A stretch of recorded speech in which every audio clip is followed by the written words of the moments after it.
Matt, tell us a little bit about your journey with the Knight Foundation. So what is the Knight Foundation and what is all of this about? So the Knight Foundation is a foundation that was launched by two newspaper publishers, Jack and Jim Knight, who back in their day built what was at one point the biggest newspaper chain in the U.S. And they ultimately got out of that. They made a lot of money.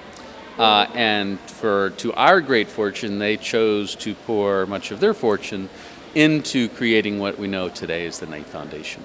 And the Knight Foundation is a foundation that where our mission is promoting informed and engaged communities, where the belief is that in healthy communities, people have access to timely and relevant news and information, but more importantly have the ability, or just as important perhaps, have the ability to act on that news and information as they best see fit, right? And so with that in mind, we work in journalism, we work in arts, and then we have specific community initiatives in the cities where the brothers used to publish newspapers. So why did they think this was necessary to bring in this engaged community? Where did they see the biggest gaps? And how do you feel that the Knight Foundation is really filling those gaps here in Miami? Sure, yeah. So historically, really where it comes from, in so many ways that has been the role of newspapers, right? A place where people could go to get news and information about their communities and hopefully arm people with the news and information to pursue what it is that each of us thinks is in our own best interests. And a good newspaper in so many ways really does that. So as we think about Miami today, as we apply our mission of promoting informed and engaged communities, we work in the arts, we work in journalism, but we have this community initiative in each of our Knight cities. And here in Miami, we asked ourselves a question about 4 years ago. When I joined Knight Foundation, we had a blank slate. We had this opportunity to think anew about sort of what's that thing that we could focus on. If we have to pick one thing among many very, very worthy causes and areas, what's an area where sort of things are at an inflection point and we can use Knight resources to help sort of accelerate that trend to bring community benefit. And as we looked around, we thought to ourselves that there's a real opportunity around entrepreneurship. And not using Knight dollars to support entrepreneurs directly, but instead to try and use Knight dollars to create an ecosystem that provides the resources for entrepreneurs to better build the ideas that they want to build. As you think about sort of the informed and the engaged, this sort of goes to the engagement, providing the tools in a community where people can do and pursue the things that are important to them. And that's really what entrepreneurship is. It's really about sort of identifying a problem and solving it. And certainly as we think of entrepreneurship, and as we think of building an ecosystem that supports entrepreneurship, the common thread is that we want to help support ideas that can really scale, big ideas.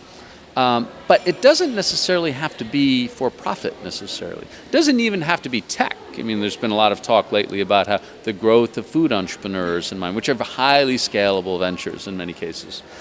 But it can also be government innovation, and it can also be, social movements, right? Which are all about using the same tools as the entrepreneur, scaling them in a big way, and delivering whether it's a product or a message, to many, many people.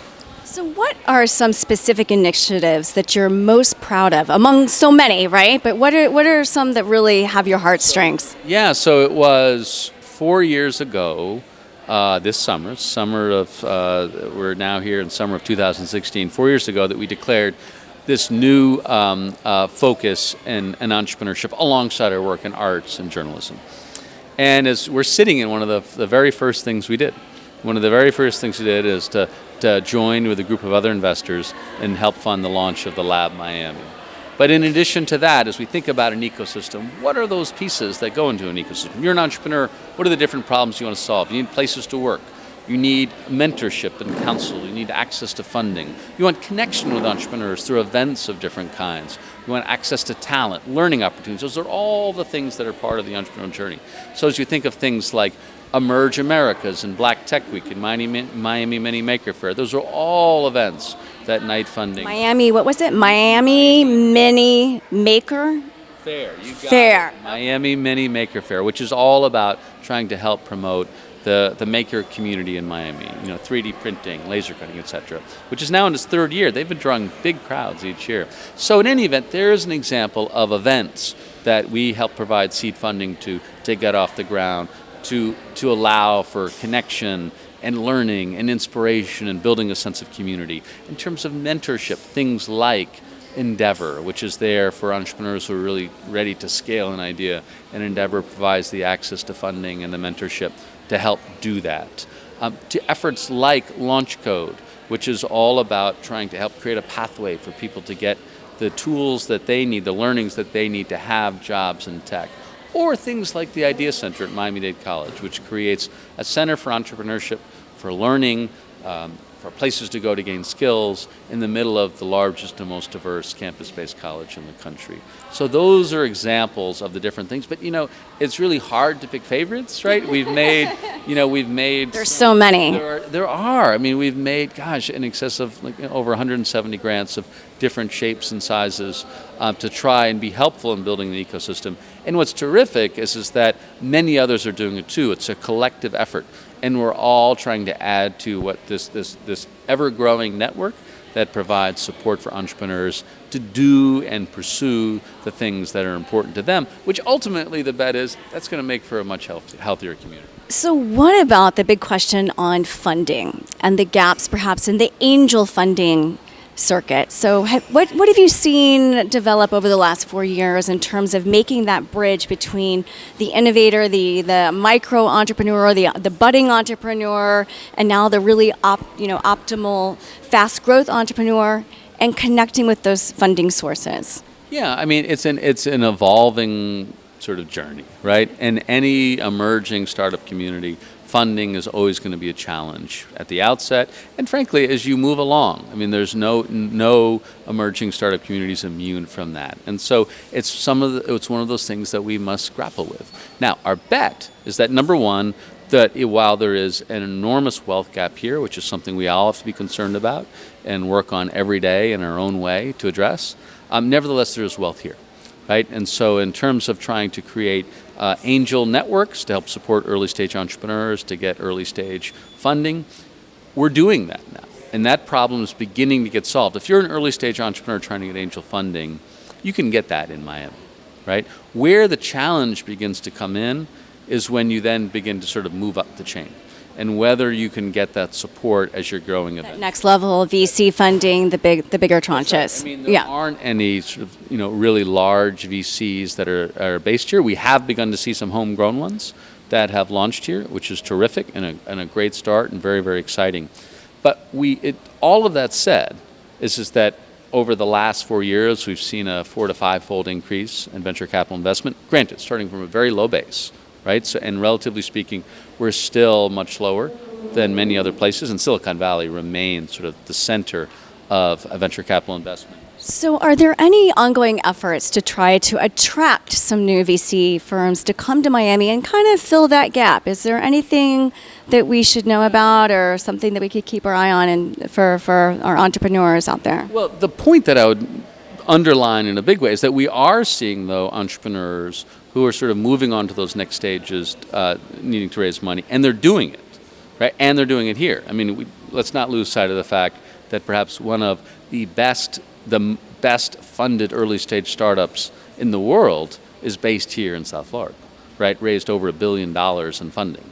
Now, they did it in the first round with Google leading the round and the second with Alibaba leading the round, right? So they were able to get, this is Magic Leap, they were able to get investors from elsewhere, but nevertheless, they were able to do it, right? Like you said, we still don't know very much about what they're really working on. Right. With Magic Leap, we don't know. I haven't seen the product. But what is, of course, intriguing to everyone is that investors they've shown it to have clearly been very, very excited about the product. And so that leads, but it's not only Magic Leap. Look at Open English, raised more than $120 million in venture capital, doing it from here in Miami. So we see examples of companies that are raising really meaningful rounds doing it from here. Now they're having to go generally to VCs elsewhere. That is beginning to change. I mean, Nearpod, for example, which is an ed tech company based here in South Florida, in their latest funding round, I think they had 4 VCs from Florida. One was actually in Orlando, but then 3 here in Miami provided funding. When they did their initial round, they didn't have any. So the shift is happening, right? It's something that we must work on every day, and very much a work in progress. I think, though, that the way that we win is focusing on the fundamentals. Right. And is there any possible opportunity for a better alliance, say, with the venture forums? I was, for example, a while ago, a participant in the early stage Florida Venture Forum. So is that something that you could see, the people here in Miami, the entrepreneurs, getting up to the stage where they can go and start pitching at the forums and be a part of a larger circuit? Absolutely. I mean, I think the more of that we do, the better. And there's a good bit of it now, but we need even more, right? Because as we see more and more entrepreneurs launching ideas here. And so I think it just is something that requires time. It's not going to happen overnight. We're seeing, though, as we see successes here, those beget more successes. Well, success breeds success.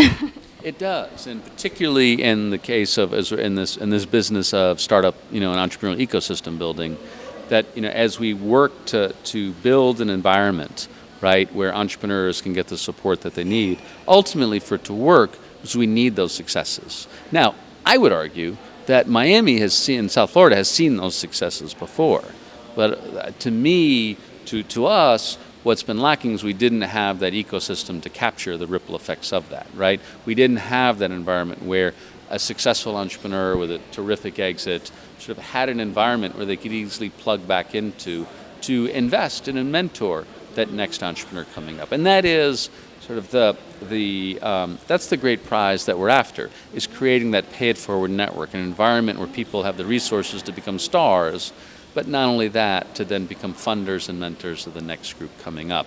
And the hope is, particularly as we see activity from some of the companies you already mentioned, that allows for a spin-off not only of money and funding as we see success, then being in that success financially being poured into backing other ventures, but also talent, right? As we see successful ventures here, I mean, right now with the ones we mentioned, they're bringing all sorts of talent here to support those ventures.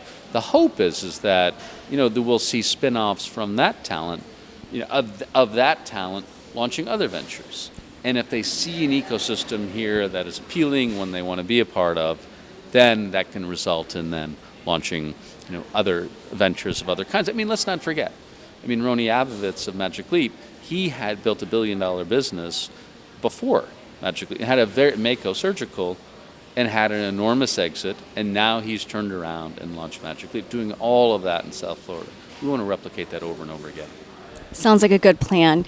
So what about journalism? Is there anything exciting happening here that you have your eye on here in the Miami area for journalism? Absolutely. I mean, we're obviously, I'm a former journalist. I was, a reporter for 10 years. I have sat in the newsroom and witnessed firsthand the disruption that's playing out, in the news industry. As in other industries, right? I mean, it feels like newspapers were among the first to feel the impacts of the burn, sort of how moving to a digital environment and the ramifications of that. And newspapers were among the first in line to feel the impacts of that. So, but for sure, we're seeing new and really exciting efforts. I mean, one of the things, for example, that we've been a supporter of efforts like the New Tropic, which finding new ways to share and tell news and information.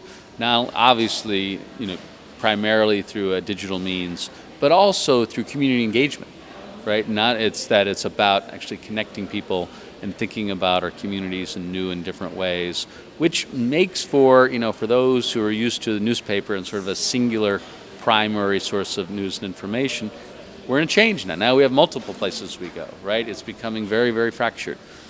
Which on the one hand is very concerning. We don't know exactly where that's going. But on the other hand, we're so much in a golden age, right? And just sort of the resources that are at our disposal, where you can sit there and read a story and someone will reference a speech that, the president gave, and you can actually then with a click go actually look at that, watch that speech or see a clip. Or even the other day I was reading actually in the Miami Herald, I was reading Dan Lebitard's column, right, in the sports page, and he mentioned a song, and I hadn't heard it, and so I actually just went on sitting on my laptop, went to Spotify, and pulled up that song and listened to it, right? These, and then of course, is when finding The simplicity. the ability to not only to experience things and so quickly in ways that you couldn't, but also to be able to share, right? And of course, in being able to see. I mean, today there were some terrific stories actually in what's going on in food entrepreneurship in South Florida, and so I was sharing those, through social channels, and just being in conversation with friends about what's happening. So, what stories about this movement here in Miami do you feel have not gained the kind of attention that you would have liked? That's an interesting question. I mean, it's hard to. I'd probably have to reflect on that to think about what would be sort of right up there. But I think it's the different sort of turns that this is going in that we're just beginning to sort of see the implications. I mean, for example, here at the lab on Monday nights, there's a group called Code for Miami that thinks about ways to apply technology to solve government problems, right? As we think about startups and technology and solving problems. All the civic issues. Yeah, I mean, there's such an upside with all of that. Well, what's really interesting is, just a couple of weeks ago, the city of Miami then actually hired someone who's actively engaged with Code for Miami and along Code for America, which we brought a cohort, a class here to Miami, and made him their chief innovation officer for the city. Okay, so it's all starting to come together. Those are sort of things, oftentimes we get lost in talking, and rightly so, about ways to use sort of technology to build the next cool app. Right? Terrific. But there are also many other directions we can go. Do you have any favorite apps that have come out of any of these code schools yet? I actually, rather than citing a favorite app, to me, and we're sitting right here where WinCode has their pitch day to close out their classes, to me the thing that's most dramatic and amazing are actually looking at the students, and yes, they can now do amazing things with their apps, but actually how the remarkable sense of belief graduates leave with. So is there any one destination where people want to find out about the cool success stories? Where can people go to find out what's happening? Some of the cool startups, the new ventures. Is there one destination where we can find this information? Sure, absolutely. And just to finish the thought on WinCode, just the sense of belief that they can solve any problem, right? And it's amazing how learning how to code can do that. And the psychology of it is such where it's like, I can do anything. And so that's been really remarkable to see with WinCode, with IronHack, LaunchCode.